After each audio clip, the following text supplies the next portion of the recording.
Assalamualaikum warahmatullahi wabarakatuh. Semoga kita semua diberikan keberkahan dalam hidup. Amin ya rabbal alamin. Abu Nawas dan segelas air yang bernilai surga.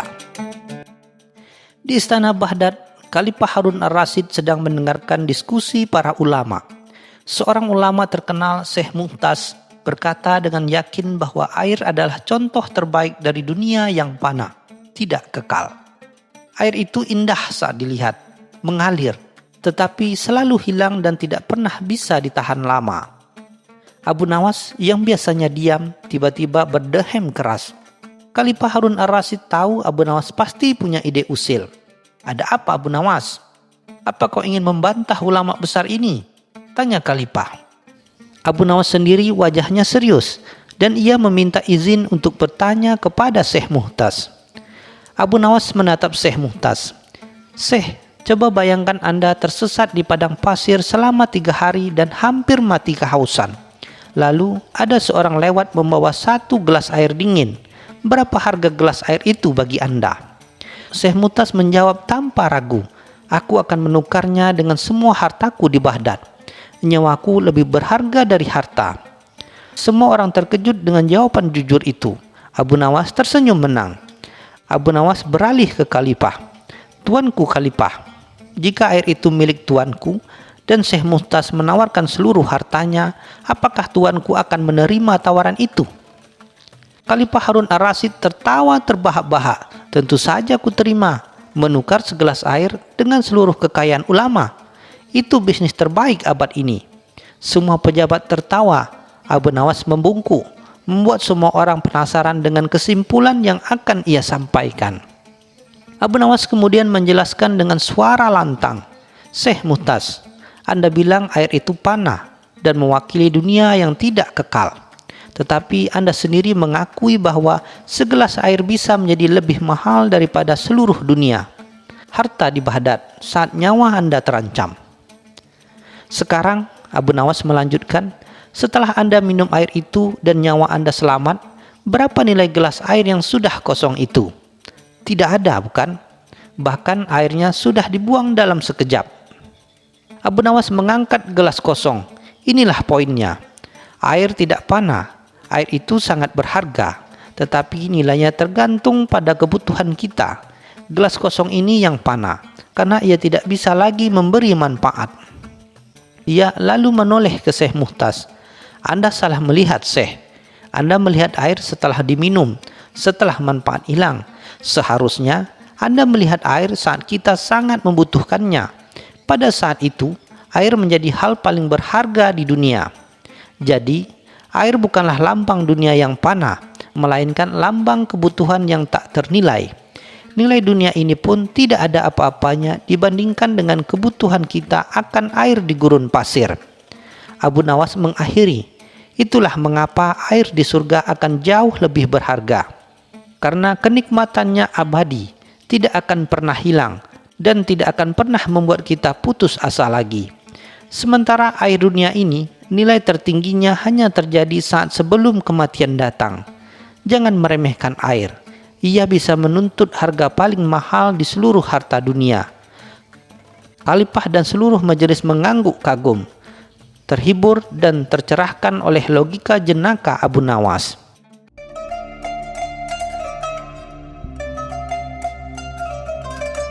Cerita selanjutnya.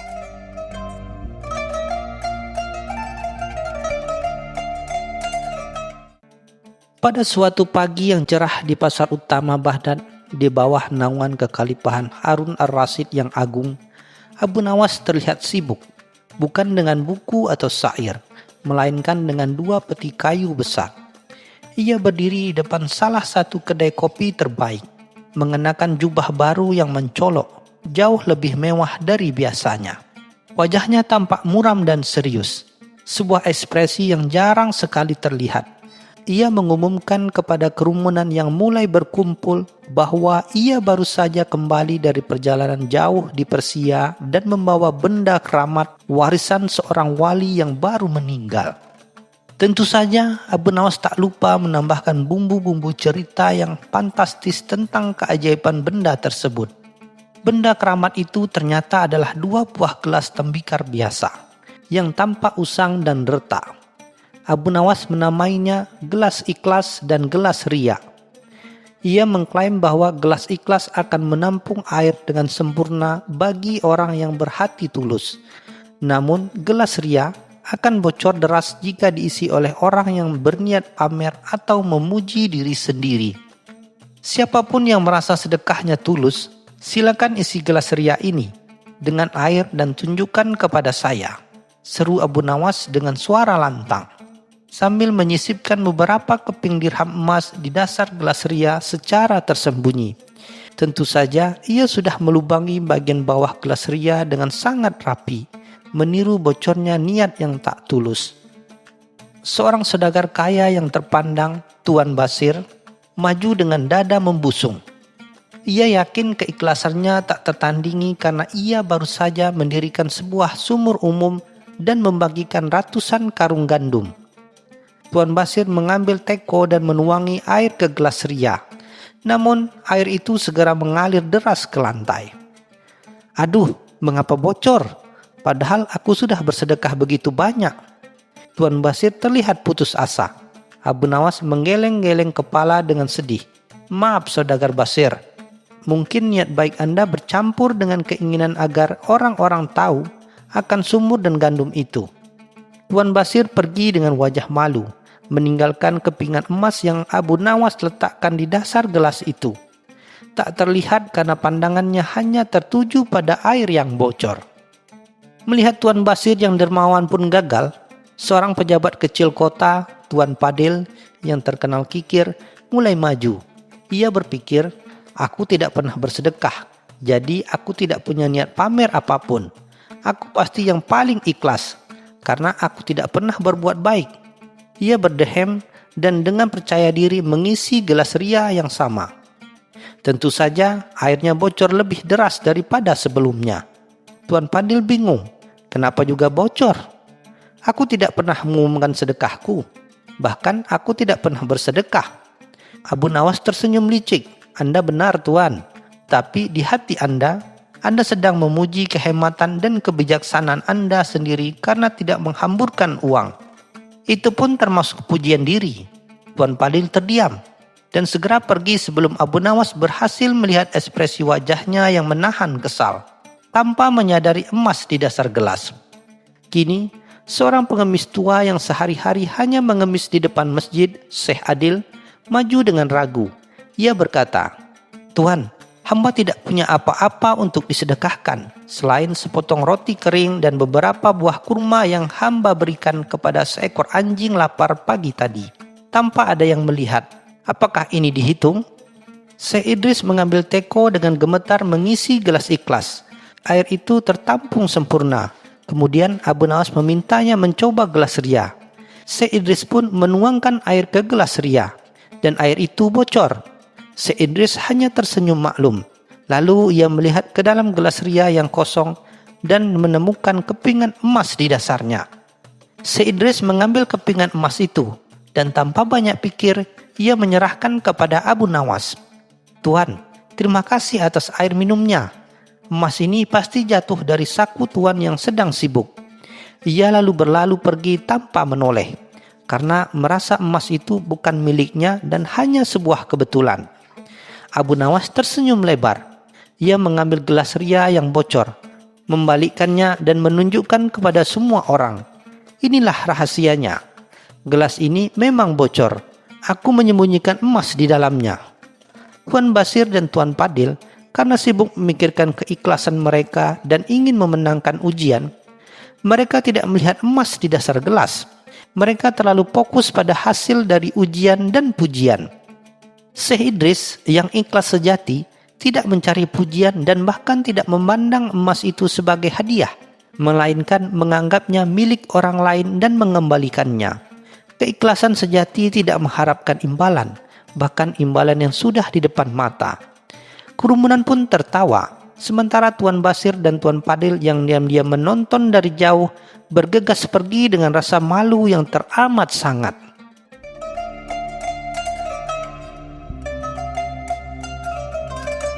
Cerita selanjutnya.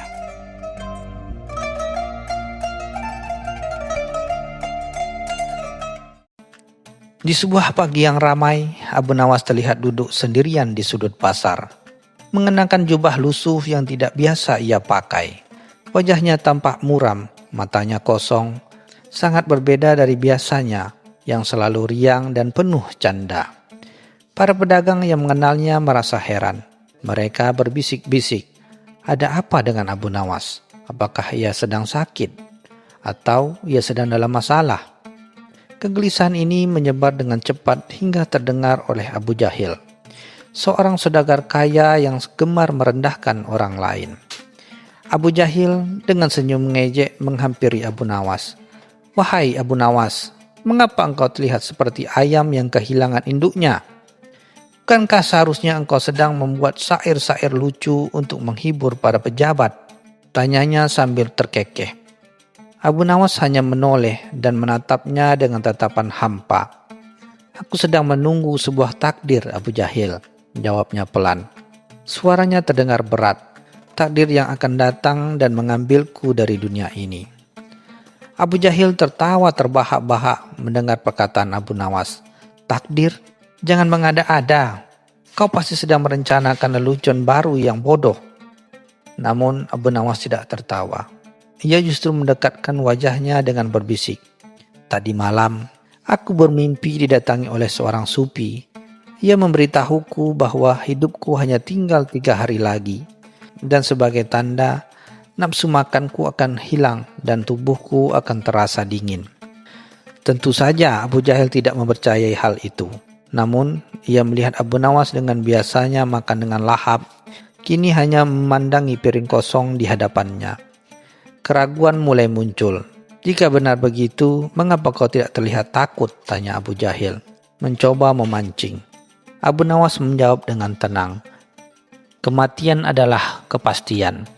Mengapa harus takut pada sesuatu yang pasti? Aku hanya ingin memastikan di sisa hidupku tidak disia-siakan." Jawaban itu membuat Abu Jahil terdiam. Pikirannya mulai dipenuhi oleh kegelisahan yang baru. Sepanjang hari Abu Jahil terus mengamati Abu Nawas dari kejauhan. Ia melihat Abu Nawas menghabiskan waktunya bukan dengan bersenang-senang, melainkan dengan berinteraksi dengan orang-orang miskin, memberi mereka makanan dan mendengarkan keluhan mereka. Sikap Abu Nawas yang biasanya hanya membuat lelucon, kini berubah menjadi penuh kasih. Hati Abu Jahil yang keras mulai merasa tidak nyaman. Ia mulai bertanya pada dirinya sendiri, bagaimana jika perkataan Abu Nawas itu benar? Ia membayangkan dirinya sendiri berada di posisi Abu Nawas, mengetahui bahwa kematian akan datang dalam 3 hari. Apakah ia akan bisa setenang itu? Apakah ia akan bisa memanfaatkan sisi hidupnya untuk berbuat kebaikan? Pertanyaan-pertanyaan itu terus berputar di benaknya, menumbuhkan benih kegelisahan yang perlahan-lahan menggerogoti ketenangan hatinya. Keesokan harinya, Abu Jahil bangun dengan perasaan tidak tenang. Ia segera menyuruh para pengawalnya untuk mencari tahu keberadaan Abu Nawas. Laporan yang ia terima meskipun membuatnya bingung. Abu Nawas terlihat sedang membersihkan masjid, memunguti sampah di jalan, dan membantu seorang kakek tua yang menyeberang. Apakah ia sedang mencari pahala untuk bekal di akhirat? Gumam Abu Jahil dalam hati. Ia memutuskan untuk menemui Abu Nawas lagi. Kali ini ia tidak mengejek, melainkan mengamati dengan lebih teliti. "Abu Nawas, apa yang kau lakukan? Mengapa kau tiba-tiba menjadi begitu saleh?" tanya Abu Jahil. Abu Nawas tersenyum. "Hidup ini hanya sebentar, Abu Jahil. Aku ingin memastikan saat aku pergi, aku meninggalkan jejak kebaikan. Bukankah lebih baik pergi dengan senyum daripada dengan penyesalan?" Abu Jahil pulang ke rumahnya dengan perasaan campur aduk. Ia mulai memperhatikan hal-hal kecil yang dilakukan oleh Abu Nawas sebagai tanda-tanda kematian. Ketika ia melihat Abu Nawas duduk di tepi sungai, ia berpikir, mungkin ia sedang merenungkan akhirat. Ketika ia mendengar Abu Nawas melanjutkan syair-syair syahdu, ia beranggapan mungkin itu adalah syair perpisahan. Kecemasan Abu Jahil semakin menjadi-jadi. Ia bahkan tidak bisa tidur nyenyak. Ia mulai melihat segala sesuatu sebagai pertanda buruk. sebuah bintang jatuh, lolongan anjing di malam hari, semua itu ia anggap sebagai syarat bahwa perkataan Abu Nawas benar. Ketakutan yang semula hanya ditunjukkan pada Abu Nawas, kini mulai berbalik dan menguasai dirinya sendiri. Malam terakhir menjelang kematian Abu Nawas, Abu Jahil tidak bisa memejamkan mata. Ia memandangi harta kekayaannya yang berlimpah. Namun ia merasa semuanya tidak ada artinya. Ia bertanya pada dirinya sendiri, apakah aku sudah siap menghadapi kematian? Apakah hartaku bisa menolongku? Ia membayangkan azab di dalam kubur dan hari perhitungan. Kemudian kesombongan dan keangkuhannya seolah menguap begitu saja, digantikan oleh ketakutan yang luar biasa. Malam itu ia tidak ingin memikirkan Abu Nawas, melainkan dirinya sendiri. Ia merasa betapa rapuhnya hidup manusia di hadapan takdir. Ketika azan subuh mulai berkumandang, Abu Jahil menutup matanya rapat-rapat. Ia menunggu suara tangisan atau kekacauan dari rumah Abu Nawas. Namun yang didengar hanyalah keheningan. Ia memberanikan diri untuk mengintip. Ia melihat Abu Nawas sedang duduk di teras rumahnya, menghadap ke arah kiblat sambil tersenyum tenang. Abu Jahil bingung. Ia menunggu beberapa saat lagi, tetapi tidak ada yang terjadi. Dengan langkah gemetar ia mendekati Abu Nawas. Abu Nawas, panggilnya dengan suara pelan. Abu Nawas menoleh, senyumnya semakin lebar.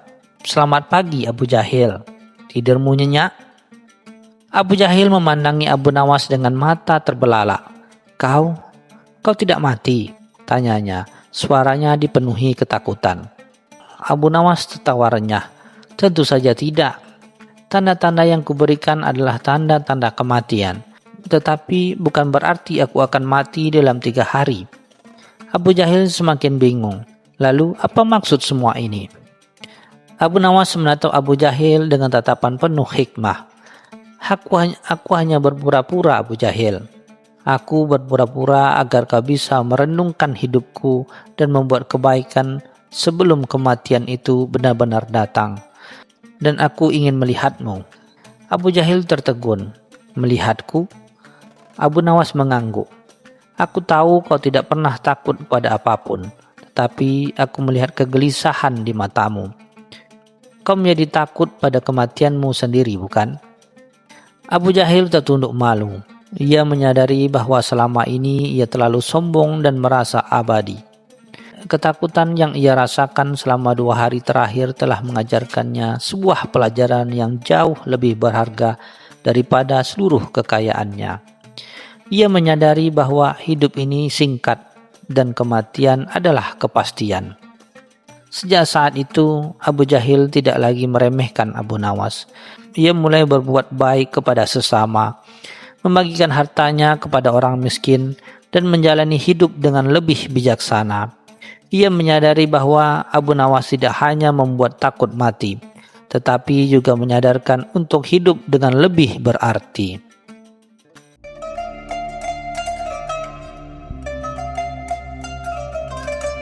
Cerita selanjutnya.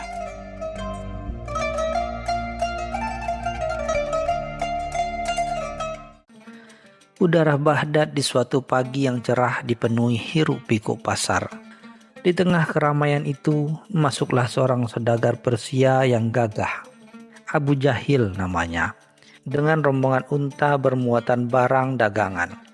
Ia dikenal angkuh dan kerap meremehkan siapa saja yang dianggapnya tak selepel. Dengan jubah sutra berkilauan dan sorban mahal, Abu Jahil berjalan menyusuri pasar. Memandang rendah para pedagang kecil.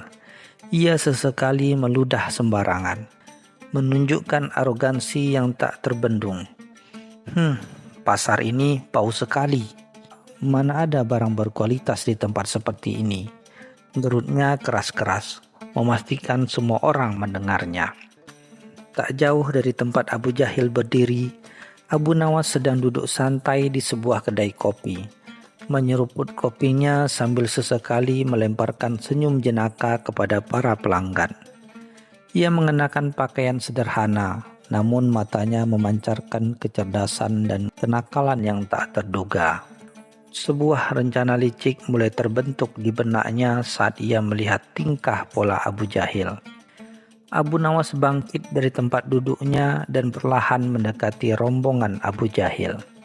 Dengan sengaja ia tersandung dan menjatuhkan beberapa buah kurma di dekat kaki unta sang saudagar. "Astagfirullah, maafkan hamba Tuan. Unta ini sangat gagah. Sampai-sampai hamba tidak sadar telah menghalangi jalannya," kata Abu Nawas dengan nada pura-pura kagum. Padahal matanya melirik sekilas ke arah Abu Jahil yang mencibir. Abu Jahil menatap Abu Nawas dengan pandangan meremehkan. "Hanya seorang pengemis yang ceroboh. Minggir kau," hardiknya. Namun Abu Nawas tak gentar. Ia malah tersenyum tipis dan berkata, "Ah, Tuan saudagar terlalu merendah. Unta Tuan ini sungguh istimewa. Konon unta pilihan bisa membaca pikiran dan bahkan melakukan hal yang tak terduga." Merasa tertantang oleh ucapan Abu Nawas, Abu Jahil tertawa mengejek. "Omong kosong. Unta hanyalah unta. Apa yang bisa dilakukannya selain mengangkut barang dan makan rumput?" Abu Nawas menjawab, "Tentu saja, jika Tuan tak percaya, bagaimana jika kita buktikan? Besok pagi, di alun-alun kota, biarkan unta Tuan menunjukkan keistimewaannya." Tantangan pun diterima dengan sombong oleh Abu Jahil. Pagi berikutnya, alun-alun kota Baghdad ramai dipenuhi penduduk yang penasaran. Kabar tentang tantangan Abu Nawas dan Abu Jahil telah menyebar ke seluruh penjuru kota. Abu Nawas datang dengan penampilan biasa, namun membawa sebuah karung kecil dan senyum licik yang tak pernah lepas dari bibirnya. Ia terlihat tenang dan percaya diri. Ia menata beberapa benda kecil di hadapan unta Abu Jahil yang tampak kebingungan. Dengan gerakan pelan, Abu Nawas seolah-olah berbisik ke telinga unta, padahal ia sedang menyusun strategi. Mata-mata penonton menuju kepadanya, menantikan pertunjukan yang dijanjikan. Abu Jahil berdiri angkuh di samping untanya, sesekali menyeringai ke arah Abu Nawas. "Baiklah, pengemis, tunjukkan keajaiban unta itu," ejeknya. Abu Nawas hanya tersenyum simpul, lalu dengan lantang ia berkata, "Wahai unta yang mulia, tunjukkan pada kami semua siapa di antara kita yang paling jujur dan berhati mulia." Mengejutkan semua orang, unta tersebut tiba-tiba menjatuhkan lidahnya tepat ke arah sandal Abu Jahil. Abu Jahil terkesiap. Wajahnya memerah padam menahan malu dan amarah. Gelak tawa pun pecah di antara para penonton. Abu Nawas hanya mengangkat bahu, seolah berkata, "Lihatlah, unta ini memang cerdas." Abu Jahil mencoba menguasai diri. "Ia hanya kebetulan," teriaknya. Namun suaranya terdahulu gugup. Abu Nawas mendekati unta itu lagi. Lalu dengan suara lebih keras ia berkata, "Baiklah, wahai unta yang sakti, tunjukkanlah lagi siapa di antara kita yang paling banyak membual dan paling sering meludah sembarangan." Kali ini unta itu kembali meludah, dan ludahnya mendarat tepat di jubah mahal Abu Jahil. Kali ini ludahnya lebih banyak dan mengenai bagian depan jubahnya. Sontak seluruh alun-alun meledak dalam tawa yang lebih riuh. Abu Jahil dengan jubah penuh ludah dan wajah merah padam tak bisa berkata-kata. Ia ingin menyangkal, namun bukti ada di depan mata. Ia baru saja menjilat ludah sendiri, dalam arti kiasan, karena arogansi telah dipermalukan oleh seekor unta. Keheningan sesaat melanda alun-alun setelah tawa mereda. Semua mata tertuju pada Abu Jahil yang kini tampak sangat menyedihkan. Jubahnya kotor, wajahnya pucat pasi, dan ia tak berani menatap siapapun. Harga dirinya hancur berkeping-keping di hadapan seluruh penduduk Baghdad. Ia yang selalu membanggakan diri, kini dipermalukan oleh kecerdikan Abu Nawas dan kesaksian seekor unta. Abu Jahil merasa seolah-olah seluruh dunia menertawakannya. Ia sadar tidak ada jalan keluar dari situasi ini. Ia telah sesumbar dan kini harus membayar mahal kesombongannya. Ia ingin melarikan diri, tetapi kakinya terasa lemas dan malu membuatnya terpaku di tempat. Abu Nawas mendekati Abu Jahil dengan senyum kemenangan. "Bagaimana Tuan Saudagar? Tidakkah unta Tuan ini sungguh luar biasa?" Abu Jahil mengertakkan gigi, namun ia tahu ia harus mengakui kekalahannya. Dengan suara bergetar dan sangat pelan, hampir tak terdengar, ia berucap, "Baiklah, kau menang Abu Nawas. Untamu sungguh istimewa." Para penonton menahan napas. Mereka tidak menyangka Abu Jahil akan mengucapkan pujian itu. Ini adalah momen langka di mana kesombongan harus tunduk pada kecerdasan. Abu Nawas hanya tersenyum tipis. "Bukan untukku Tuan, tetapi unta Tuan sendiri yang berbicara kebenaran. Ia hanya perlu sedikit bantuan untuk mengungkapkannya." Meskipun terpaksa, pujian Abu Jahil terhadap Abu Nawas menjadi perbincangan hangat di Baghdad selama berhari-hari. Sejak hari itu, Abu Jahil menjadi sedikit lebih rendah hati. Ia tak lagi meludah sembarangan di pasar, dan ia berpikir 2 kali sebelum meremehkan orang lain. Pelajaran pahit itu membuatnya sadar bahwa kesombongan hanya akan berujung pada kehinaan. Sementara itu, Abu Nawas kembali ke kedai kopi favoritnya, menyeruput kopi hangat dengan senyum puas. Ia telah membuktikan bahwa kecerdasan dan humor dapat mengalahkan kesombongan dan keangkuhan. Kisah menjilat ludah sendiri ini menjadi legenda di Baghdad, sebagai pengingat bahwa orang paling sombong pun bisa dipaksa untuk mengakui kehebatan orang lain, bahkan jika itu adalah hal yang paling tidak ingin mereka lakukan.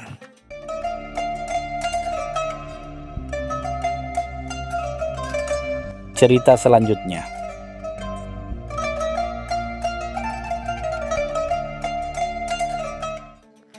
Di tepian sungai Tigris, di antara kemegahan Baghdad dan gemuruh dengan hiruk pikuk pasar dan istana Khalifah, berdiri sebuah gubuk kecil. Dindingnya terbuat dari lumpur yang mengering, beratapkan daun palma yang dianyam seadanya, dan lantainya hanya tanah yang padat.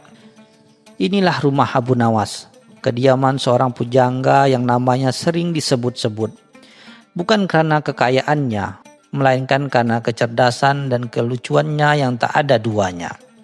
Meski sederhana, gubuk itu selalu diselimuti aura kedamaian yang aneh. Seolah setiap hembusan angin membawa bisikan doa-doa tulus. Orang-orang sering bertanya-tanya, bagaimana bisa seorang begitu dihormati seperti Abu Nawas hidup dalam kesederhanaan ekstrim. Namun, Abu Nawas hanya tersenyum simpul. Matanya berbinar penuh rahasia. Suatu sore yang terik, saat Abu Nawas sedang asik memilin tali rami di depan gubuknya, datanglah rombongan pedagang kaya dari Persia.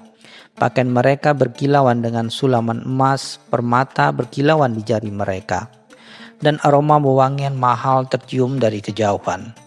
Mereka berhenti di depan gubuk Abu Nawas, menatapnya dengan pandangan merendahkan. "Apakah ini benar kediaman Abu Nawas yang masyhur itu?" tanya salah seorang pedagang dengan nada mengejek. Matanya menyapu sekeliling gubuk yang reot. "Kami mengira ia tinggal di istana, atau setidaknya di rumah yang layak. Ini hanya gubuk." Abu Nawas bangkit, senyumnya tetap ramah meskipun diselimuti ejekan. "Benar sekali tuan-tuan," sahutnya dengan suara tenang. "Ini memang gubuk hamba. Tapi lihatlah, meskipun dindingnya lumpur dan atapnya daun, udara di dalamnya jauh lebih sejuk daripada istana manapun. Dan yang lebih penting, gubuk ini tak pernah kosong dari doa dan hikmah yang tak pernah habis." Para pedagang itu saling pandang, sedikit terkejut dengan jawaban Abu Nawas yang tak terduga. Mereka datang untuk mengejek, namun justru disuguhkan sebuah pemikiran yang tak pernah mereka bayangkan. Di tengah kemewahan dan kesibukan duniawi, Mereka melupakan arti kedamaian sejati. Berita tentang tanggapan Abu Nawas kepada para pedagang Persia sampai ke telinga Khalifah Harun ar-Rasyid. Khalifah yang selalu tertarik dengan kecerdasan Abu Nawas memutuskan untuk mengujinya. Ia memerintahkan agar Abu Nawas diundang ke istana, bukan untuk menjamu, melainkan untuk melihat betapa besar kesederhanaannya mempengaruhi dirinya. "Abu Nawas," ujar Khalifah dengan nada serius, "aku telah mendengar tentang gubukmu yang penuh dengan doa dan hikmah. Aku penasaran, bisakah kau membuat gubukmu terlihat semewah istanaku hanya dengan doa dan hikmah itu?" Para menteri dan bangsawan yang hadir di ruangan itu tersenyum simpul, membayangkan Abu Nawas kebingungan. Abu Nawas tersenyum, matanya berbinar jahil. "Ampun tuanku Khalifah," katanya. "Gubuk hamba memang tidak bisa disulap menjadi istana dengan emas dan permata. Tetapi ada satu hal yang bisa hamba lakukan, yang bahkan istana tuanku pun mungkin kesulitan menandinginya." Para hadirin saling berbisik, penasaran dengan jawaban Abu Nawas. "Apakah itu?" tanya Khalifah tertarik. "Gubuk hamba memiliki pintu tak terlihat tuanku," jawaban Abu Nawas dengan nada misterius. "Pintu itu hanya bisa dibuka oleh hati yang bersih dan pikiran yang lapang. Melalui pintu itu, siapapun bisa masuk dan merasakan kekayaan sejati, kekayaan yang tak bisa dibeli dengan dinar dan dirham." Mendengar itu, Khalifah dan para menteri tercengang. Mereka membayangkan pintu gaib, mantra-mantra aneh, atau mungkin teka-teki rumit. "Lalu bagaimana cara membuka pintu tak terlihat itu?" tanya Khalifah. Abu Nawas hanya tersenyum. "Cukup dengan mengetuk hati nurani tuanku. Setiap kali seseorang memasuki gubuk hanya dengan niat baik, dengan kerendahan hati untuk belajar atau berbagi, pintu tak terlihat itu akan terbuka lebar, dan mereka akan menemukan kekayaan yang mereka cari." Keesokan harinya, Khalifah diam-diam mengunjungi gubuk Abu Nawas. Ia melihat orang-orang dari berbagai lapisan masyarakat keluar masuk dengan senyum di wajah mereka, membawa bekal nasihat, tawa, dan ketenangan hati. Khalifah menyadari Abu Nawas tidak membual. Gubuknya memang memiliki pintu tak terlihat, dan kekayaan yang tak terhingga di dalamnya bukanlah harta benda, melainkan kebaikan, kebahagiaan, dan kebijaksanaan yang tak pernah habis. Waktu berlalu, dan kabar tentang kekayaan tak terbatas di gubuk Abu Nawas menyebar luas. Banyak orang-orang salah paham, mengira Abu Nawas menyimpan harta karun tersembunyi di bawah gubuknya. Beberapa pencuri serakah bahkan mencoba membongkar gubuk itu di malam hari, namun selalu pulang dengan tangan kosong dan kebingungan.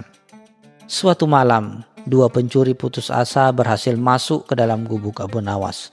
Mereka mengobrak-abrik setiap sudut, mencari celah di dinding, bahkan menggali lantai tanah. Tetapi yang mereka temukan hanya beberapa buku tua, sehelai tikar usang, dan sebuah lampu minyak. "Ini gubuk kosong," teriak salah satu pencuri frustasi. Abu Nawas yang bangun karena keributan menyalakan lampunya. Ia menatap kedua pencuri itu dengan senyum tulus. "Saudara-saudaraku," katanya, "kalian telah bekerja keras malam ini. Sayang sekali kalian mencari harta di tempat yang salah. Harta yang kalian cari tidak bisa dilihat dengan mata kepala, apalagi dibawa pergi." Kedua pencuri itu menatap Abu Nawas bingung. "Lalu di mana harta itu?" tanya yang lain. Nada suaranya sedikit melunak karena kebingungan. "Harta itu ada di sini," kata Abu Nawas sambil menunjuk dadanya. "Dan di dalam hati, dan juga ada di sini." Ia menunjuk buku-buku lusuh di rak. Di dalam setiap kata-kata bijak yang tertulis, warisan yang tak pernah habis adalah ilmu, kebijaksanaan, dan kebaikan yang kita bagikan. Para pencuri itu terdiam. Kata-kata Abu Nawas menohok relung hati mereka yang paling dalam. Mereka datang untuk mencari materi, tetapi justru diberi pelajaran tentang warisan yang sesungguhnya. Mereka pergi dari gubuk Abu Nawas bukan dengan rampasan, melainkan dengan pemikiran baru, sebuah benih kesadaran yang mulai tumbuh. Sejak hari itu, gubuk Abu Nawas tak lagi hanya dikenal sebagai tempat sang pujangga tinggal, tetapi juga sebagai mercusuar kebijaksanaan. Orang-orang datang bukan hanya untuk meminta bantuan atau hiburan, melainkan untuk belajar, untuk merasakan aura doa dan hikmah yang memang tak pernah habis di gubuk kecil itu. Dan Abu Nawas dalam kesederhanaannya terus membagikan warisan tak terbatasnya kepada setiap jiwa yang haus dengan kebaikan.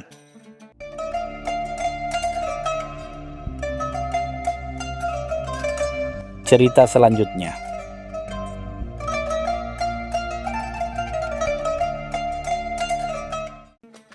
Di salah satu sudut kota Baghdad yang ramai, hiduplah seorang pria bernama Abu Nawas. Ia dikenal bukan karena kekayaan atau kekuasaannya, melainkan karena kecerdasan dan humornya yang sering membuat para pejabat dan penduduk kota terheran-heran. Suatu hari, seorang saudagar kaya yang sombong dan pelit, Tuan Mahmud, mengadakan perjamuan besar. Ia mengundang semua orang penting di Baghdad, termasuk Abu Nawas, karena ia yakin dapat mempermalukan Abu Nawas di depan banyak orang. Saat perjamuan dimulai, Tuan Mahmud dengan bangga memamerkan lilin-lilin mewah dari Mesir yang ia nyalakan. Cahayanya begitu terang hingga membuat ruangan berkilau, tetapi hanya bagian yang dekat dengan Tuan Mahmud dan para tamunya yang kaya yang dapat cahaya penuh. Di sisi ruangan, tempat para seniman, penyair, dan orang-orang miskin duduk, cahaya hanya sampai remang-remang.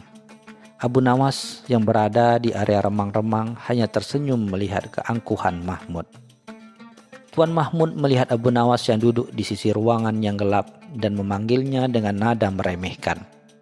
"Abu Nawas, mengapa kau duduk di sana seperti kelelawar tersesat? Kemarilah, duduklah di dekatku, agar kau bisa melihat betapa megahnya perjamuan ini." Para tamu yang lain tertawa.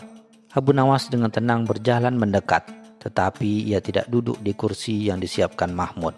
Sebaliknya, ia berdiri di tengah-tengah antara area terang dan remang. Ia membawa sebuah lilin kecil yang sudah usang dan menyalakannya. Tuan Mahmud menyerngitkan dahi. "Apa-apaan ini Abu Nawas? Kenapa kau menyalakan lilin usang itu di perjamuanku yang megah?" Abu Nawas menjawab dengan suara lantang. "Tuan Mahmud, lilin ini adalah lilin yang berani. Ia tidak takut memberikan cahaya kepada siapapun dan dimanapun. Ia tidak memilih-milih," kata Abu Nawas, membuat sebagian tamu, terutama para seniman dan orang-orang miskin, tersenyum. Namun Mahmud dan teman-temannya hanya mencemooh. Mahmud merasa harga dirinya tercoreng. "Omong kosong macam apa ini Abu Nawas? Lilin hanyalah lilin. Kau datang ke perjamuanku hanya untuk menyalakan lilin butut itu." Abu Nawas tidak gentar. "Tentu saja tidak, Tuan Mahmud. Saya datang untuk menunjukkan betapa berbeda lilin-lilinmu yang sombong dengan lilin kecil milikku.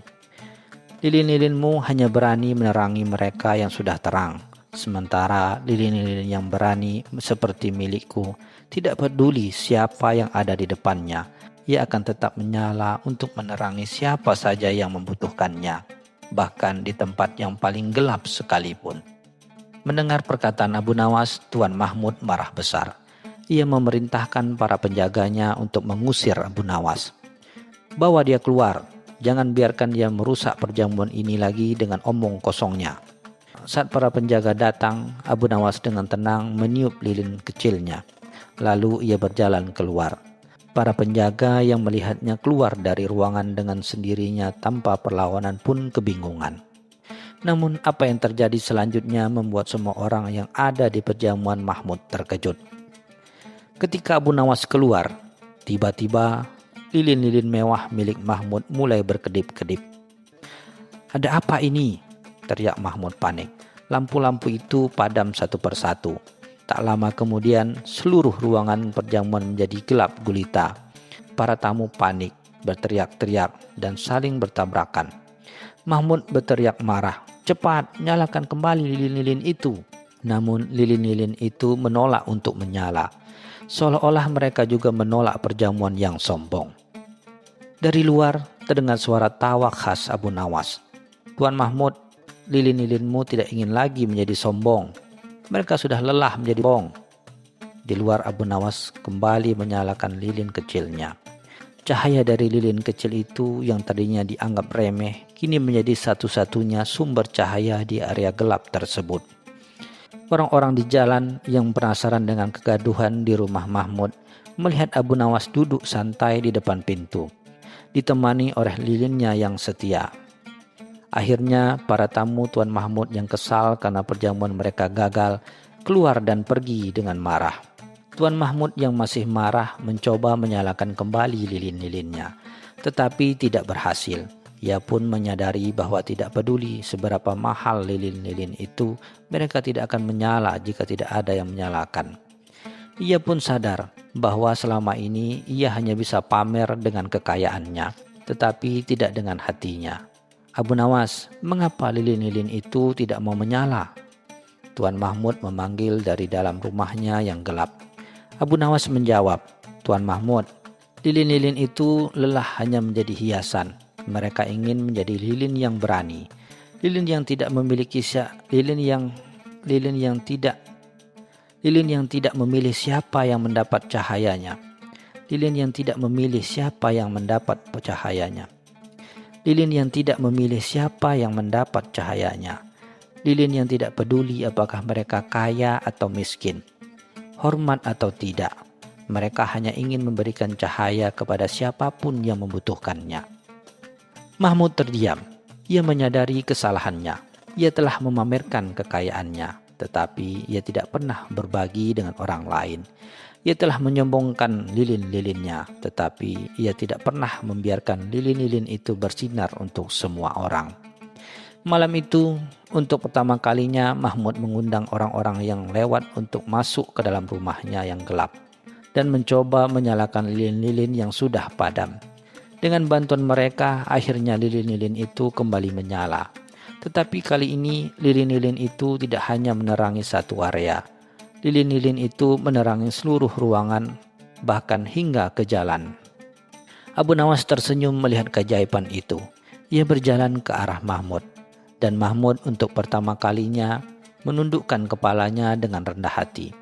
Abu Nawas, terima kasih. Aku telah memahami maksudmu. Lilin yang menyala tidak akan memilih siapa yang mendapat cahayanya, karena cahayanya diciptakan untuk kebaikan semua orang, bukan hanya untuk kelompok. Abu Nawas tersenyum. Tuan Mahmud, lilinmu akhirnya mengerti. Begitu juga dengan hatimu. Kau tidak bisa memilih untuk siapa kau akan berbuat baik. Kebaikan itu harus diberikan kepada semua orang, tanpa memandang status dan kekayaan mereka. Sejak saat itu, Tuan Mahmud menjadi orang yang lebih baik. Ia tidak lagi sombong, dan ia sering mengadakan perjamuan di mana semua orang diundang, tanpa memandang status sosial. Dan setiap perjamuan, di tengah-tengah lilin-lilin mewah, selalu ada satu lilin kecil yang dinyalakan, yang disebut sebagai lilin Abu Nawas. Lilin ini selalu berada di tempat yang paling gelap, menyala terang untuk orang-orang yang paling membutuhkannya. Kisah ini mengajarkan bahwa kekayaan dan kekuasaan tidak ada artinya jika tidak digunakan untuk kebaikan bersama, dan bahwa bahkan lilin terkecil sekalipun bisa mengajar kita pelajaran yang berharga. Matinya lilin-lilin Tuan Mahmud bukan karena sihir, melainkan sebuah pertunjukan cerdas yang dirancang oleh Abu Nawas. Secara logis, lilin-lilin itu padam karena trik fisika sederhana yang ia gunakan. Saat Abu Nawas meniup lilin kecilnya, ia juga melepaskan asap yang mengandung partikel-partikel halus. Asap ini menyebar dengan cepat ke seluruh ruangan perjamuan yang tertutup. Karena lilin-lilin Tuan Mahmud menyala dan mengeluarkan panas, asap dari lilin Abu Nawas itu dengan cepat tertarik ke arah mereka. Ketika asap yang penuh partikel ini mencapai lilin-lilin mewah itu, ia menyelimuti sumbu lilin dan memutuskan aliran oksigen yang dibutuhkan untuk proses pembakaran. Lilin tidak dapat menyala tanpa oksigen. Akibatnya, lilin-lilin tersebut mati satu persatu dan tidak bisa dinyalakan lagi dengan mudah. Masih ada sisa-sisa partikel asap yang menempel pada sumbu, membuat proses penyalaan ulang sulit dilakukan sampai partikel itu menghilang. Ini adalah fenomena berlian yang disiapkan Abu Nawas. Lilin itu tidak benar-benar sombong, Mereka padam karena asap keangkuhan dan keegoisan yang Tuan Mahmud ciptakan sendiri. Pesan moralnya adalah kekayaan dan kemewahan tidak akan bertahan jika kita terus-menerus menyerap sifat buruk dari hati kita sendiri.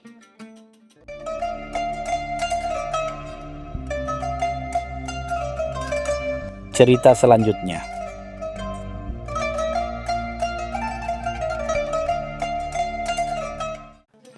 Di sebuah warung kopi di pasar utama Baghdad, suasana riuh redah seperti biasa. Aroma rempah-rempah yang hangat berbaur dengan tawa dan obrolan para pedagang. Di salah satu sudut terlihat Abu Jahil, seorang saudagar kaya raya yang terkenal congkak, sedang duduk di antara para pengikutnya. Ia mengenakan jubah sutra mahal dan cincin permata yang berkilauan, sengaja memamerkan kekayaannya. Dengan suara lantang, ia mengklaim bahwa ia bisa menaklukkan segala hal, bahkan hal-hal yang tidak terlihat. Para pengikutnya mengangguk-angguk setuju, mengamini setiap perkataannya. Tak jauh dari situ, Abu Nawas sedang asik menyeruput kopi dan mendengarkan celotehan para pedagang memperhatikan tingkah laku Abu Jahil. Senyum tipis terukir di bibirnya. Ia tahu betul keangkuhan adalah penyakit yang hanya bisa disembuhkan dengan pelajaran yang tak terduga. Sebuah ide jenaka muncul di benaknya. Sebuah cara untuk menguji keangkuhan Abu Jahil dengan tugas yang mustahil. Ia berdiri, menghampiri kerumunan Abu Jahil dengan langkah santai, seolah tak ada beban. "Wahai saudagar kaya, aku dengar kau mampu menaklukkan segala hal," sapa Abu Nawas dengan nada ramah. "Tapi bisakah kau menaklukkan hal yang mustahil?" Abu Jahil mendongak dengan wajah meremehkan. "Tidak ada yang mustahil bagiku, Abu Nawas. Katakan saja apa maumu?" tanyanya.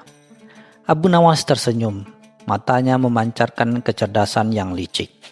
Ia mendekat, berbisik pelan ke telinga Abu Jahil. "Aku ingin engkau mengukur angin, wahai saudagar."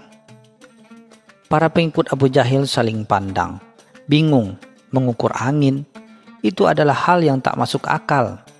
Abu Jahil tertawa terbahak-bahak, menganggap permintaan itu sebagai lelucon bodoh. "Mengukur angin? Hah, mudah sekali.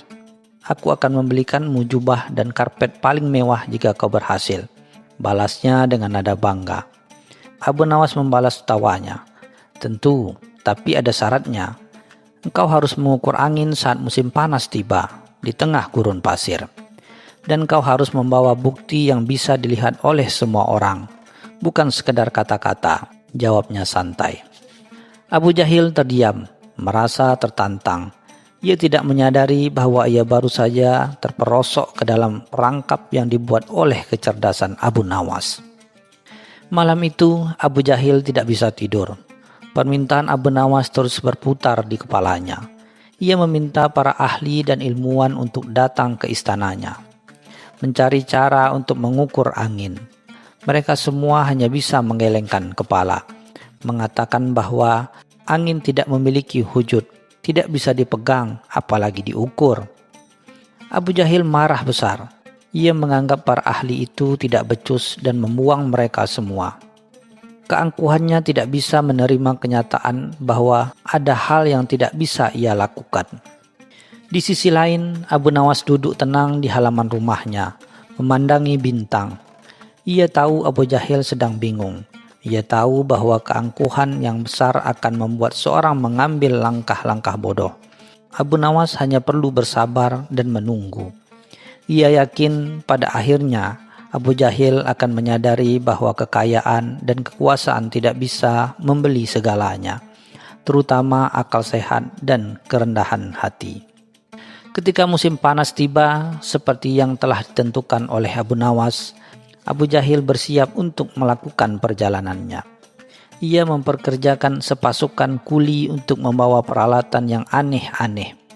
Ada jaring raksasa yang dibuat dari sutra, bejana-bejana besar, bahkan ada juga semacam keranjang raksasa yang terbuat dari rotan. Semua peralatan ini dibuat atas perintahnya. dengan harapan salah satunya bisa digunakan untuk menangkap angin. Dengan arak-arakan yang megah, Abu Jahil dan pasukannya berangkat menuju gurun pasir. Disaksikan oleh penduduk Baghdad yang berbisik-bisik dan tawa geli.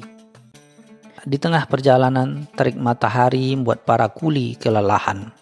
Mereka mencoba menangkap angin menggunakan jaring, namun hasilnya nihil. Jaring itu hanya berkibar-kibar kosong. Mereka mencoba mengumpulkan angin ke dalam bejana, namun bejana itu tetap kosong.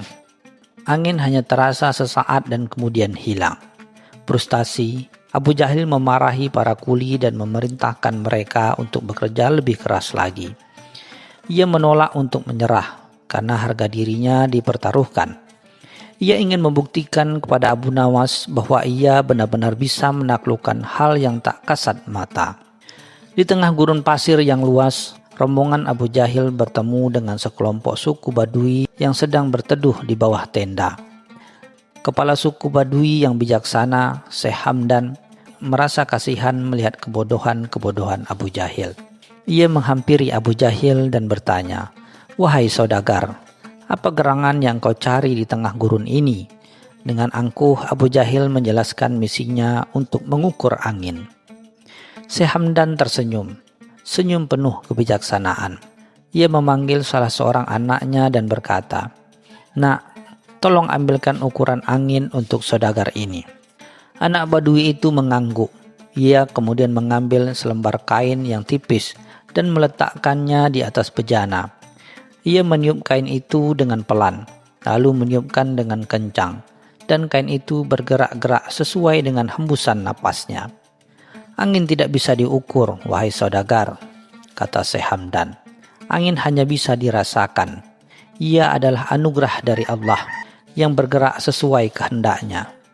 Kau tidak bisa menangkapnya, apalagi menukarnya." Abu Jahil terdiam, tapi ia tetap tidak mau menyerah.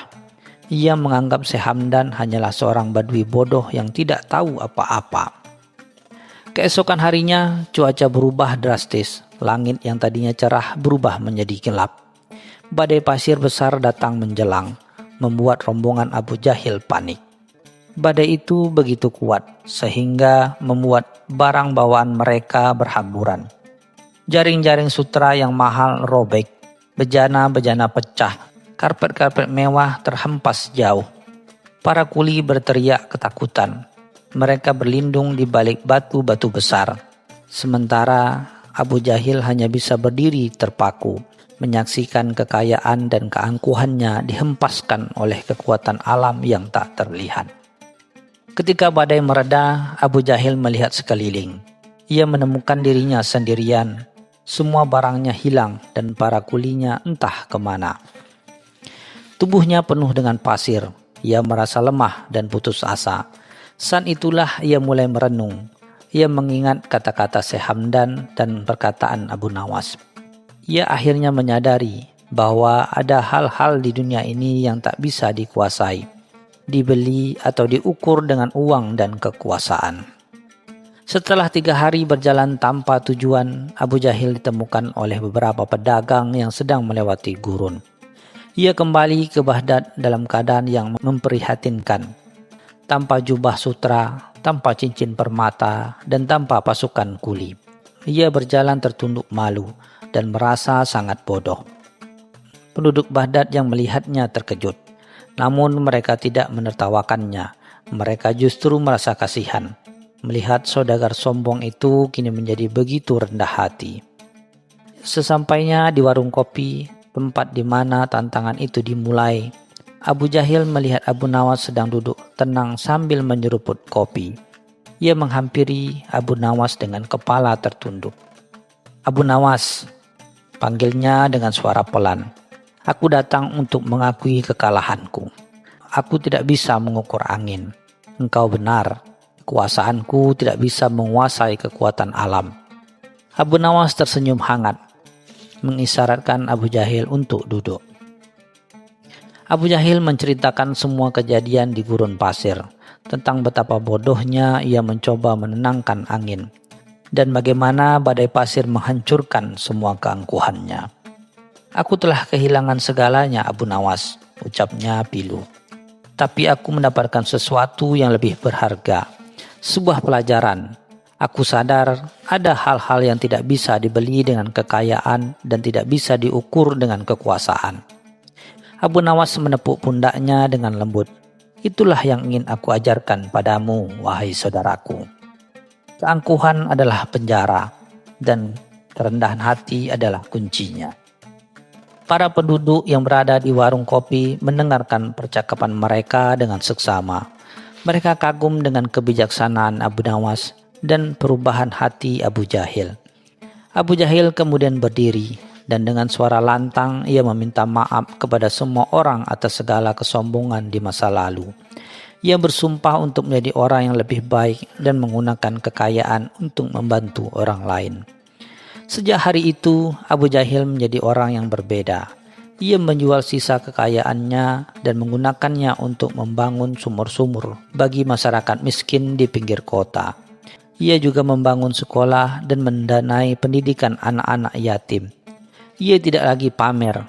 Ia lebih suka menggunakan pakaian sederhana dan bergaul dengan siapa saja, tanpa memandang status sosial. Ia sering terlihat duduk di samping Abu Nawas, tertawa dan bercerita di warung kopi yang sama, mengenang masa lalu yang penuh keangkuhan.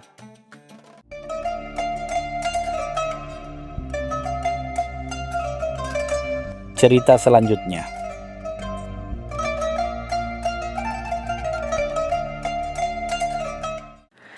Di sebuah kedai kopi yang riuh di pusat Baghdad, Abu Nawas menyusap kopinya perlahan, mengamati keramaian dengan senyum tipis. Suasana damai itu tiba-tiba terusik oleh seruan panik seorang pedagang sutra yang tergopoh-gopoh masuk. Wajahnya pucat pasi. Ia mengabarkan bahwa seluruh persediaan sutra impornya, barang dagangan yang amat berharga, lenyap begitu saja dari gudang. Berita itu menyebar cepat bagai api, menciptakan gelombang kegelisahan di antara para pedagang.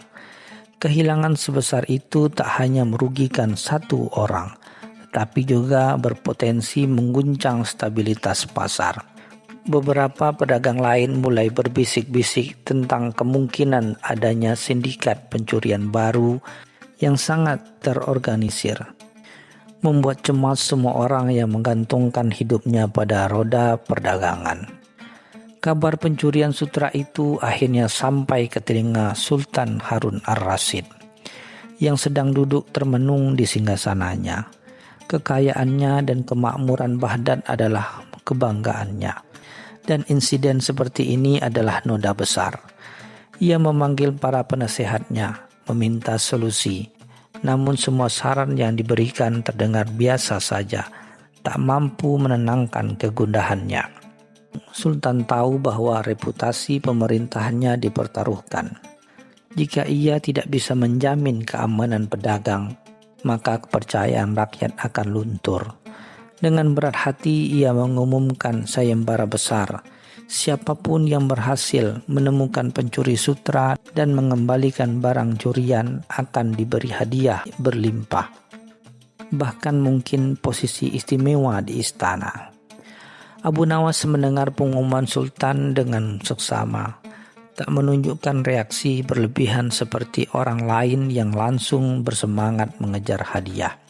Ia justru menarik diri ke sudut kedai, matanya menerawang, jemarinya mengetuk-ngetuk meja seolah sedang menimbang sesuatu. Pikiran cerdasnya mulai bekerja, merangkai benang-benang petunjuk dari desas-desus yang ia dengar. Ia tahu bahwa kekuatan fisik atau harta benda akan membawanya jauh dalam kasus ini. Yang ia miliki hanyalah akal dan doa.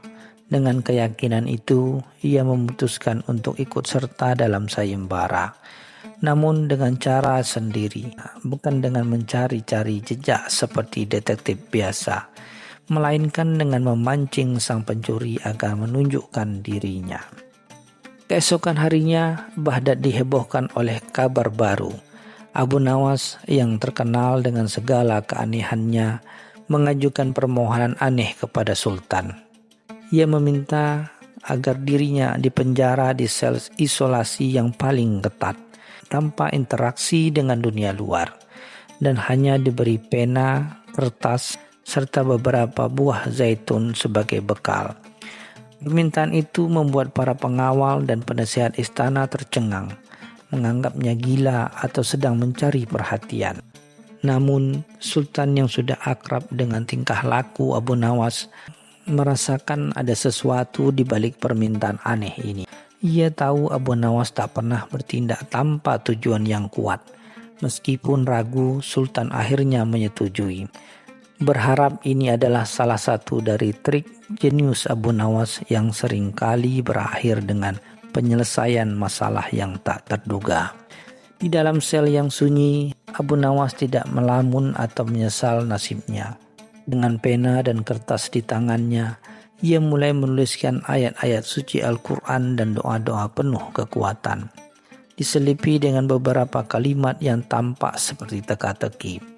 Ia menulis tanpa henti, menemukan lembaran-lembaran kertas dengan tulisan-tulisan indah dan misterius. Setelah berjam-jam menulis, ia meminta seorang pengawal untuk membawa gulungan-gulungan kertas itu ke pasar sutra, dan meminta para pedagang untuk membacanya keras-keras di hadapan publik. Ia menyebut tulisan-tulisan itu sebagai ayat-ayat menyingkap kebenaran, meyakinkan bahwa siapapun yang membaca atau mendengarkannya akan menemukan kejujuran di dalam hatinya. Ketika gulungan-gulungan kertas Abu Nawas dibacakan di pasar, reaksi yang muncul sungguh beragam. Para pedagang yang jujur merasakan ketenangan, sementara beberapa orang terlihat gelisah, mencuri pandang satu sama lain. Di antara kerumunan ada sekelompok orang yang wajahnya mulai memucat. Keringat dingin membasahi dahi mereka. Mereka adalah sindikat pencuri sutra. Teks-teks yang tertulis Abu Nawas bukan sekadar doa biasa. Di dalamnya ia menyisipkan gambaran detail tentang bagaimana sutra itu dicuri dan kutukan-kutukan yang diperuntukkan bagi para pencuri jika mereka tidak mengembalikan barang curian. Ini bukan kutukan sungguhan, melainkan sugesti psikologis yang kuat, dirancang untuk menakut-nakuti dan memecah belah persatuan para pencuri. Malam harinya, tuan sindikat pencuri itu tidak bisa tidur. Kata-kata dari gulungan kertas Abu Nawas telah mengiang-iang di telinganya. Ia teringat detail-detail yang disebutkan Abu Nawas, yang hanya diketahui oleh dirinya dan komplotannya. Kecemasan memuncak saat ia membayangkan satu persatu anggotanya terjangkit penyakit aneh atau ditimpa musibah, persis seperti yang Abu Nawas tuliskan. Ketakutan akan kutukan walaupun hanya sugesti mulai mengikis keyakinannya. Ia melihat gelagat cemas pada anak buahnya yang juga terpengaruh oleh kata-kata Abu Nawas. Perpecahan mulai terasa di antara mereka. Masing-masing mulai saling curiga dan menyalahkan. Bahkan ada yang sudah berniat untuk menyerahkan diri demi menghindari malapetaka. Tak sanggup menahan beban ketakutan dan perpecahan. Pada pagi buta, ketua sindikat pencuri itu bersama beberapa anggotanya muncul di gerbang istana. Mereka membawa kembali sebagian besar sutra yang dicuri. Wajah mereka menunduk penuh penyesalan. Di hadapan Sultan Harun ar-Rasyid, mereka mengakui kejahatan mereka, menceritakan secara detail bagaimana mereka mencuri sutra dan bagaimana kutukan Abu Nawas menghantui mereka. Sultan yang terkejut sekaligus kagum segera memanggil Abu Nawas dari selnya. Dengan senyum lebar, Abu Nawas menjelaskan bahwa tidak ada kutukan sungguhan. Ia hanya menggunakan akalnya untuk menciptakan ketakutan psikologi yang begitu kuat, sampai para pencuri itu percaya bahwa nasib buruk akan menimpa mereka jika tidak bertaubat. Sutra yang dikembalikan adalah bukti nyata dari keberhasilan triknya. Kisah Abu Nawas yang hanya bermodalkan akal dan doa untuk mengungkap keajaiban ini menyebar ke seluruh Baghdad. bahkan hingga ke kota-kota lain. Sultan Harun ar-Rasyid sangat terkesan memberikan hadiah yang lebih besar dari yang dijanjikan dan menunjuk Abu Nawas sebagai penasehat utama khusus untuk urusan-urusan yang membutuhkan pemikiran yang luar biasa.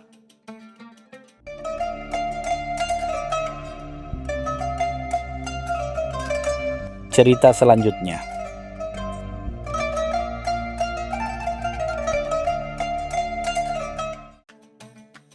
Di pasar tembaga Baghdad, berdirilah Khalid yang dijuluki Abu Jahil Al-Qasim karena kegemarannya menetapkan kebenaran tunggal melalui logika kaku. Ia adalah seorang ahli tafsir yang dihormati, yang menjadikan debat publik sebagai ibadah, sebuah pertunjukan kekuasaan intelektual untuk menggiring domba yang tersesat kembali ke jalannya sendiri. Pagi itu, ia melihat mangsa empuk, Abu Nawas, yang muncul dengan keledainya, tersenyum riang, sebuah kontras nyata dari keseriusan Abu Jahil. "Wahai Abu Nawas, kemanakah arahmu sekarang?" "Hanya ada satu arah menuju kebenaran," seru Abu Jahil menuntut. Abu Nawas berhenti, menghela napas panjang, menatap Abu Jahil dengan mata yang tiba-tiba terlihat kosong dan dalam, seolah sedang merenungkan teka-teki sufi yang mendalam. Ia membiarkan keheningan yang tak terduga menggantung di udara, membuat kerumunan yang berkumpul semakin penasaran. "Aku hendak pergi ke sebuah tempat di mana orang-orang tahu bahwa kemanapun aku pergi, engkau sudah tiba," jawab Abu Nawas dengan nada serius. "Apakah Anda tahu jalan itu, wahai tuan ahli tafsir?" Pernyataan absurd ini langsung menyentuh hati keyakinan Abu Jahil tentang kebenaran tunggal, membuatnya terperangkap dalam kebingungan filosofis. Merasa tertantang dan terhina, Abu Jahil segera membalas, "Itu adalah omong kosong yang paling sesat, Abu Nawas. Kebenaran adalah garis lurus, dan aku akan membuktikan kepadamu bahwa jalanmu adalah kesesatan yang lucu." Ia setuju untuk memimpin jalan paling lurus. Namun Abu Nawas memberi syarat, jika Abu Jahil ragu dan berhenti karena tidak yakin akan arah, maka ia sendiri yang tersesat. Abu Jahil maju dengan langkah tegap, terfokus lurus ke depan, menolak untuk melihat ke samping. Namun setelah berjalan hampir 1 jam, ia tiba-tiba berhenti mendadak di persimpangan 3 jalan setapak yang identik tanpa tanda. Abu Nawas menghampirinya. "Engkau begitu fokus mencari satu jalan lurus sehingga engkau menghabiskan semua persimpangan. Engkau telah tersesat di jalan kebenaranmu sendiri." Setelah dipermalukan di persimpangan jalan, Abu Jahil Al-Qaswi kembali ke rumahnya, bertekad mencari kebenaran mutlak yang tidak bisa dibengkokkan oleh teka-teki jenaka Abu Nawas. Kali ini, ia tidak akan bergantung pada filosofis, melainkan pada bukti fisik yang paling sederhana dan paling dekat dengan dirinya. Sambil berjalan di bawah terik matahari siang, ia melihat bayangannya yang setia dan hitam menari di kakinya. "Inilah dia," serunya. "Bayangan ini adalah bukti absolut. Tidak peduli seberapa cepat aku berjalan atau kemana aku pergi, bayanganku akan selalu bersamaku. Ini adalah kebenaran tunggal yang sesungguhnya." Keesokan harinya, Abu Jahil kembali ke gerbang kota dan menantang Abu Nawas. "Wahai jenaka, kau bermain-main dengan jalan. Tapi sekarang aku punya bukti yang tak terbantahkan. Bayanganku ini yang selalu bersamaku dan mengikuti setiap gerakku adalah kebenaran yang mutlak. Bisakah kau menyangkal kebenarannya?" Abu Nawas tersenyum santai dan menerima tantangan tersebut. Menggaruk dagunya seolah sedang memikirkan masalah yang sangat sulit. Padahal ia sudah punya rencana licik. Ia meminta Abu Jahil menunggunya di kediamannya pada malam hari. Malam tiba, Abu Jahil datang ke rumah Abu Nawas, bersemangat untuk memenangkan perdebatan yang tampak begitu mudah. Abu Nawas mempersilakannya duduk di tengah ruangan yang gelap gulita, di mana hanya ada satu lampu minyak di sudut jauh. "Sekarang, tuan ahli tafsir, tunjukkan padaku kebenaran mutlakmu," kata Abu Nawas sambil menunjuk ke tanah di depan Abu Jahil. Abu Jahil melihat ke bawah dan panik. Di kegelapan yang disamarkan oleh lampu minyak yang jauh, bayangan telah hilang, diserap oleh malam. "Bayanganku, Kemana perginya bayanganku? Kemana perginya kebenaran mutlakku? Teriak Abu Jahil.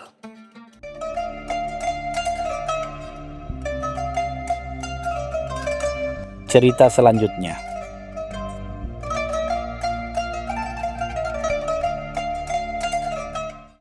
Di tengah teriknya siang Baghdad, alun-alun kota dipenuhi suara pedagang yang berteriak menawarkan barang dagangannya.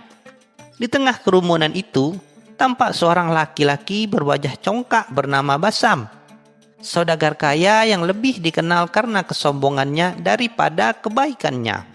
Hari itu, Basam tengah merencanakan sebuah lelucon untuk mempermalukan orang lain di depan publik.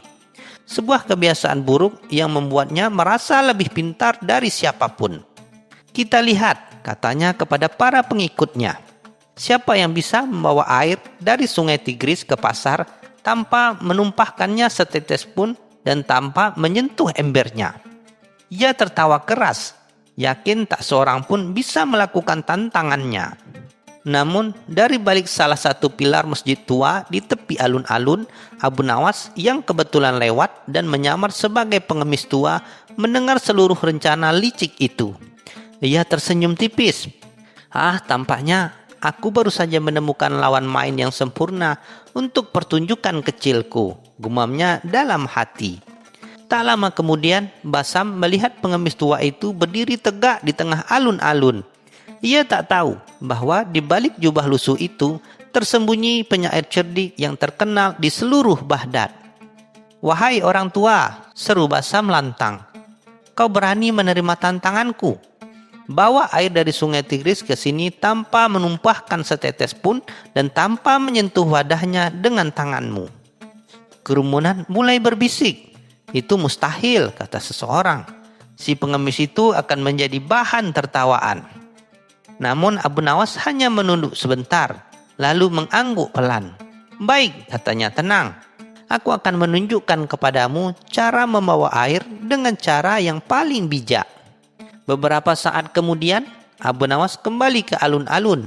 Semua mata tertuju padanya. Di sampingnya berdiri seekor keledai abu-abu dengan kirbah kantong air dari kulit kambing terikat kuat di pelananya. Kantong itu penuh dan tampak mengembung, tanpa ada setetes air pun yang tumpah. "Inilah solusiku, wahai Basam," kata Abu Nawas sambil tersenyum.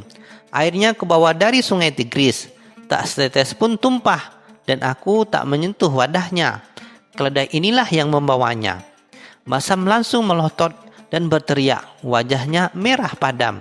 "Curang, itu bukan ember, tapi kantong air. Itu kibah, bukan wadah terbuka. Kau menipu kami, Abu Nawas." Abu Nawas hanya mengangkat bahu dengan santai.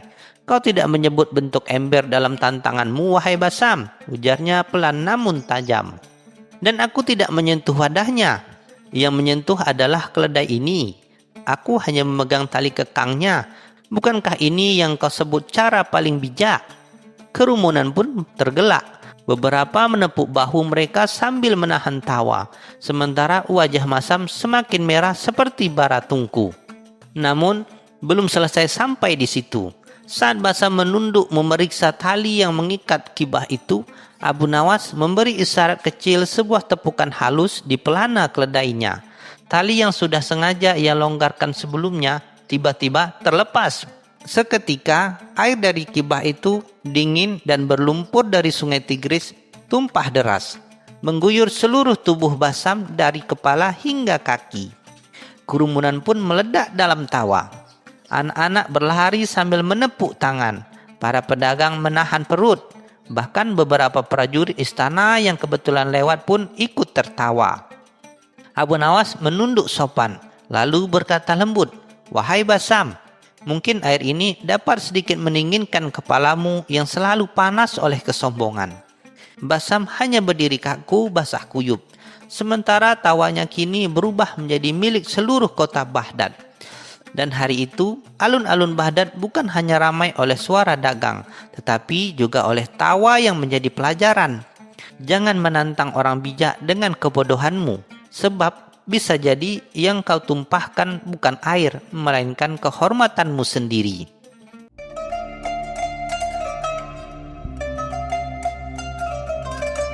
cerita selanjutnya.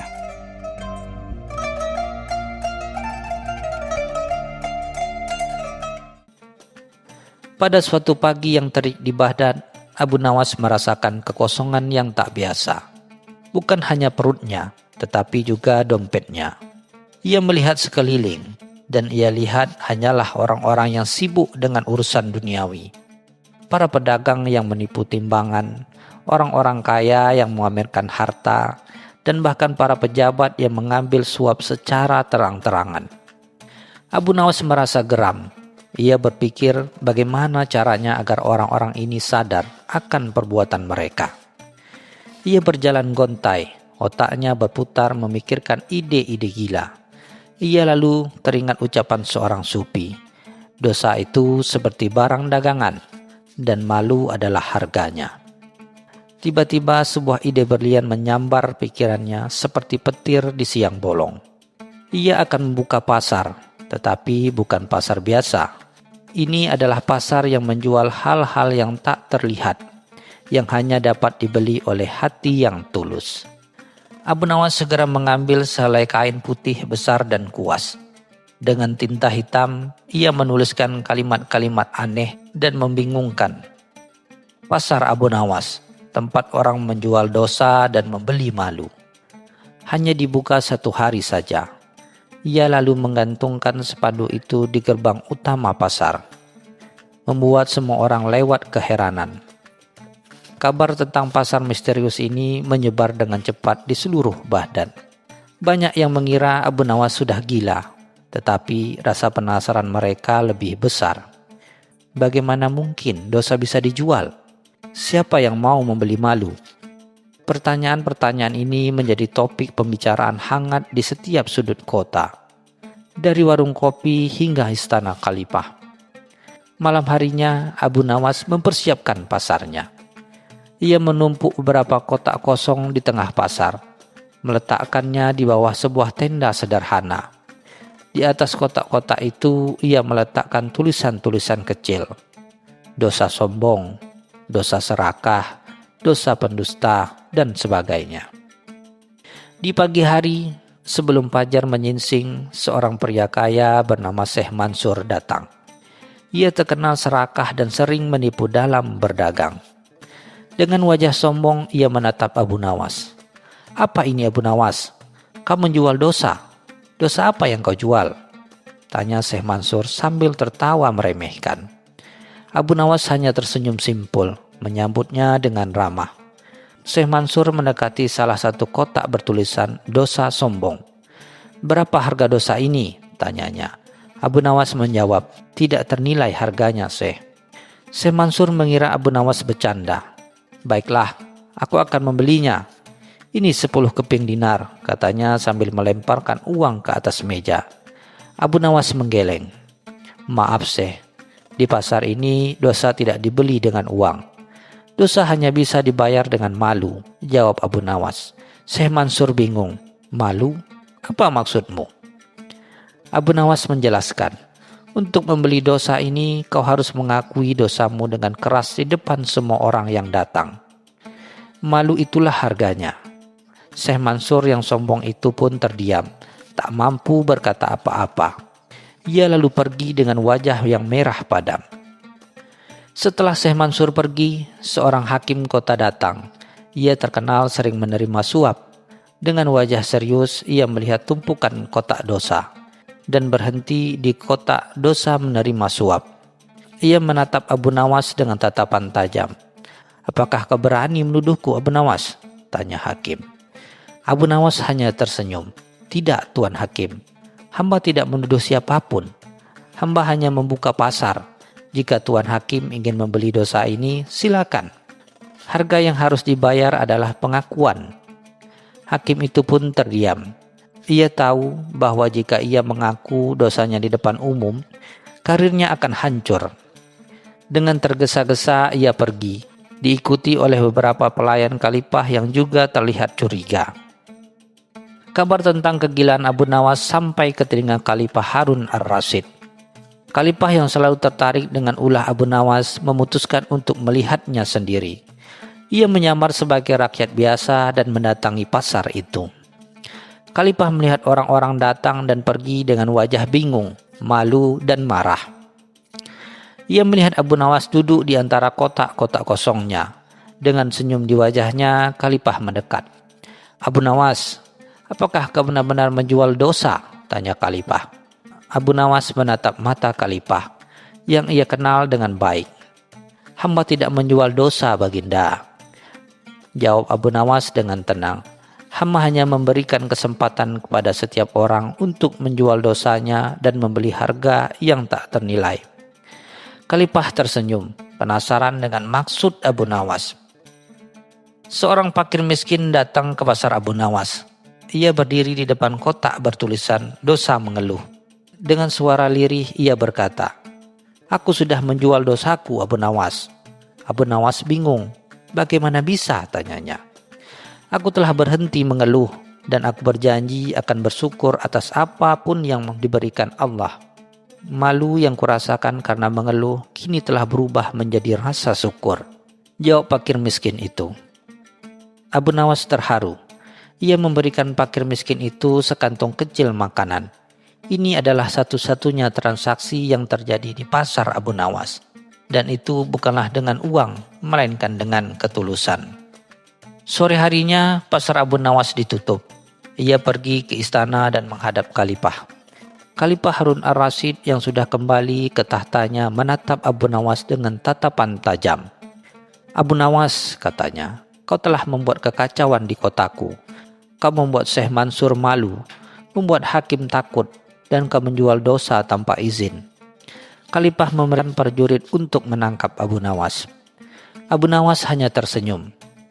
"Hamba memohon ampun, Baginda," katanya.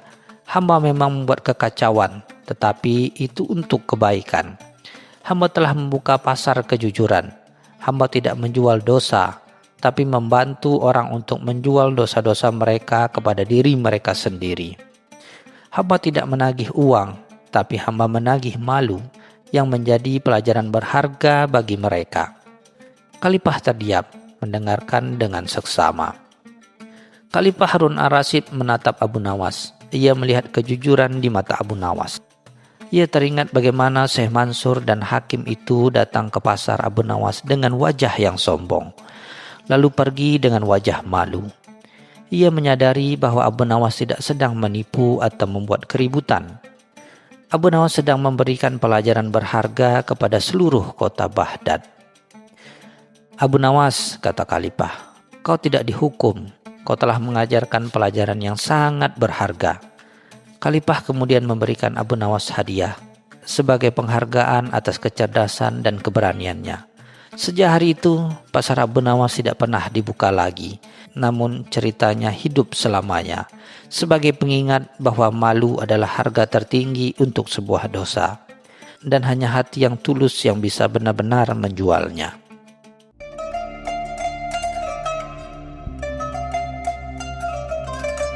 Cerita selanjutnya.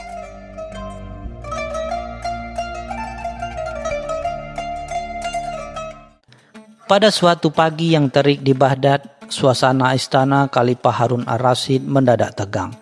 Bukan karena serangan musuh atau urusan politik yang pelik, melainkan karena Khalifah tiba-tiba mengeluarkan dekret yang sangat aneh. Nama kota Baghdad sudah tidak lagi sesuai dengan isinya. Baghdad, kota kedamaian. Lihatlah, pedagang di pasar dipenuhi tipu muslihat. Para menteri saling sikut untuk kekuasaan, dan setiap sudut jalan dipenuhi dengan kegaduhan. Serunya di depan para menteri yang kebingungan. Khalifah merasa nama yang agung itu kini hanya menjadi ejekan terhadap kenyataan yang ada. Sejak hari itu, ia mulai mempertimbangkan nama-nama baru. Ia ingin nama yang mencerminkan kekacauan, ketidakjujuran, dan kegaduhan yang ia lihat di sekelilingnya. Namun, setiap nama yang ia usulkan terdengar terlalu kasar, terlalu jujur, dan tidak berkelas. Para menteri hanya bisa saling pandang, tidak berani menyuarakan keberatan mereka.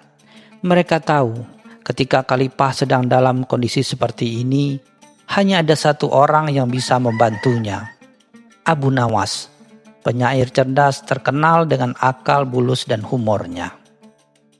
Khalifah Harun ar-Rasyid yang sudah kehabisan akal akhirnya memanggil Abu Nawas. Dengan nada serius, Khalifah menjelaskan kegelisahannya. "Abu Nawas," katanya, "aku ingin kau mencari nama baru untuk kota ini. Nama yang jujur, yang mencerminkan keadaan kita saat ini. Kalau kau gagal, kau akan kupenjara." Abu Nawas terkejut, namun ia tahu menolak perintah Khalifah sama saja bunuh diri. Dengan wajah yang dibuat-buat serius, ia berkata, "Hamba akan berusaha, Paduka yang mulia. Tetapi hamba butuh waktu kebebasan untuk mengamati." Khalifah pun memberikan waktu 3 hari. Abu Nawas melangkah keluar dari istana dengan senyum tipis di bibirnya. Ia menyadari ini adalah sebuah jebakan. Namun ia juga melihat kesempatan untuk memberikan pelajaran berharga kepada Khalifah. Ia menghabiskan sisa hari itu dengan berjalan-jalan di pasar, mengamati setiap interaksi dan mendengarkan percakapan. Ia mendengar pedagang yang melebih-lebihkan kualitas barang dagangannya, melihat kedua orang saudara saling beradu argumen tentang harga unta, dan bahkan menyaksikan seorang pejabat istana berusaha menyuap penjaga untuk mendapatkan jalan pintas. "Benar juga," kata Khalifah, gumamnya. "Pedagang memang sudah tidak lagi damai. Tapi apakah solusinya mengganti nama?" Malam harinya, Abu Nawas duduk di beranda rumahnya sambil memandangi langit malam Baghdad. Ia sudah memiliki ide gila yang berpotensi membuatnya dihukum, tetapi juga berpotensi mengubah pandangan Khalifah. Ia memanggil beberapa temannya, para pengrajin dan seniman kota yang ia percaya. "Dengarkan baik-baik," bisik Abu Nawas. "Kita akan melakukan sesuatu yang akan membuat seluruh Baghdad terkejut. Khalifah ingin nama baru, maka kita akan memberikannya nama baru, tapi dengan cara kita sendiri." Keesokan harinya, sekelompok seniman mulai bekerja. Mereka membuat spanduk-spanduk besar yang dihiasi kaligrafi indah, tetapi dengan isi yang aneh. Mereka juga mulai menyebarkan rumor tentang perubahan nama kota yang akan segera diumumkan. Warga Baghdad bingung, bertanya-tanya, dan berbisik-bisik. Ada yang khawatir, ada yang penasaran, dan ada pula yang menganggap itu hanya lelucon Abu Nawas. Namun mereka semua menunggu dengan cemas apa yang akan terjadi pada hari ketiga, saat Abu Nawas harus menghadap Khalifah. Pagi di hari ketiga, Baghdad terlihat berbeda. Di setiap sudut jalan, di pintu masuk pasar, bahkan di gerbang istana, terpampang spanduk-spanduk besar dengan kaligrafi yang indah.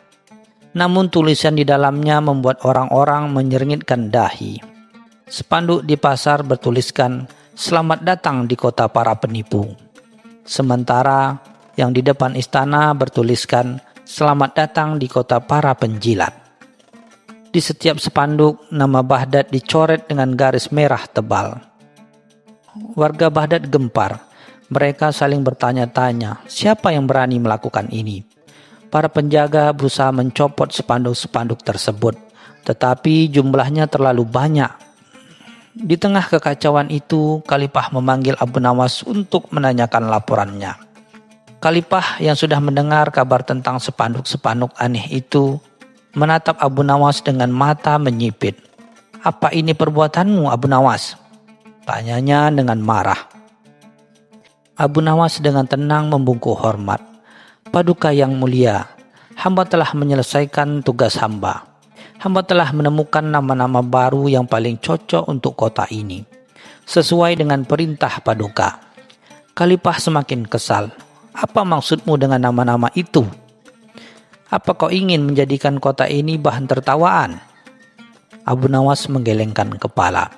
"Tidak, Paduka. Hamba hanya mengikuti arahan Paduka.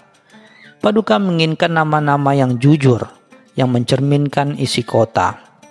Hamba hanya menerjemahkan kejujuran itu dalam bentuk nama." Ia kemudian menjelaskan dengan santai. "Saat hamba berkeliling, hamba melihat betapa banyak para pedagang yang melebih-lebihkan dagangannya. Maka hamba menamai kota para penipu. Hamba melihat para abdi yang memuji-muji paduka secara berlebihan demi jabatan. Maka hamba menamainya kota para penjilat.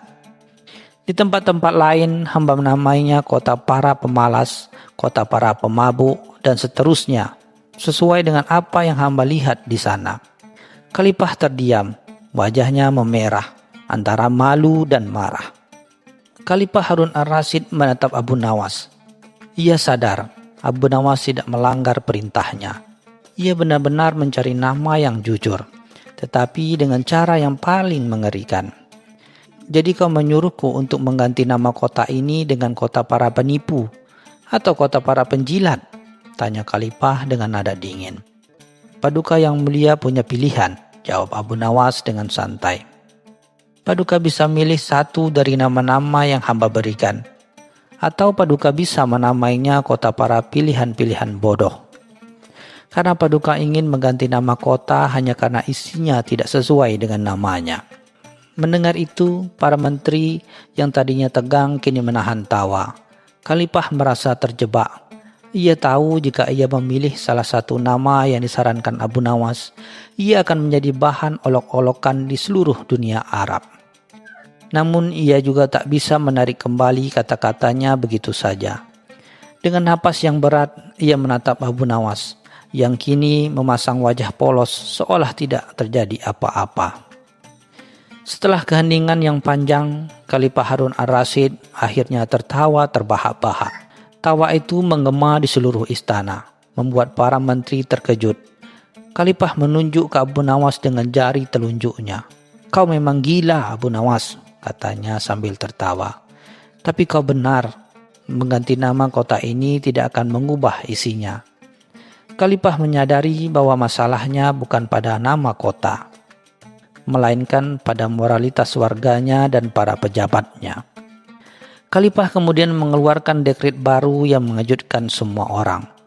Mulai hari ini, ujarnya dengan suara lantang, nama kota kita tetap Baghdad, kota kedamaian. Dan siapapun yang menyebut nama lain untuk kota ini akan dihukum. Namun, ada satu syarat. Para menteri dan Abu Nawas menanti kelanjutan dekret tersebut dengan penuh ketegangan. Syaratnya, lanjut Khalifah, setiap orang harus berusaha untuk menjadikan kota ini benar-benar pantas dengan namanya. Para pedagang harus jujur. Para menteri harus melayani rakyat dengan adil. Dan semua warga harus saling menghormati. Khalifah lalu menatap Abu Nawas dengan tatapan serius. Abu Nawas, kau telah membuka mataku. Nama adalah harapan, bukan deskripsi. Jika kita mengganti nama setiap kali harapan itu pudar, kita tidak akan pernah maju. Ia kemudian mengumumkan bahwa ia akan memberikan hadiah besar kepada Abu Nawas karena telah membantunya melihat hal ini. Namun Abu Nawas menolak hadiah tersebut. Ia hanya meminta satu hal. Yang mulia, katanya, hamba tidak butuh hadiah.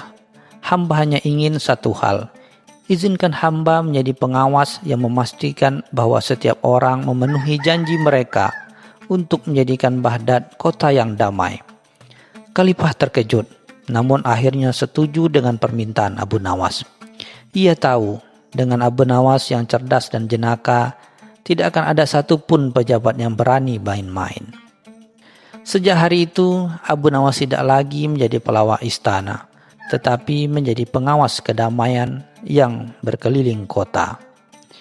Ia akan berdiri di pasar, mengamati transaksi, dan jika ia melihat kecurangan, ia akan membacakan puisi lucu dan membuat pedagang itu malu. Ia juga sering mengunjungi istana, duduk di pertemuan para menteri, dan jika ada yang berbohong, ia akan membuat lelucon yang membuat semua orang tertawa, kecuali menteri yang bersangkutan. Berkat Abu Nawas, perlahan-lahan Baghdad mulai berubah. Para pedagang mulai jujur karena takut dipermalukan oleh puisi Abu Nawas. Para menteri mulai bekerja dengan adil karena tidak ingin menjadi bahan lelucon di istana.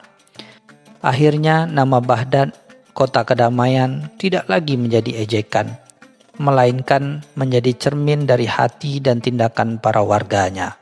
Dan semua ini berkat seorang penyair cerdas berhasil membuktikan bahwa nama bukan hanya sekedar kata, melainkan sebuah janji yang harus dijaga.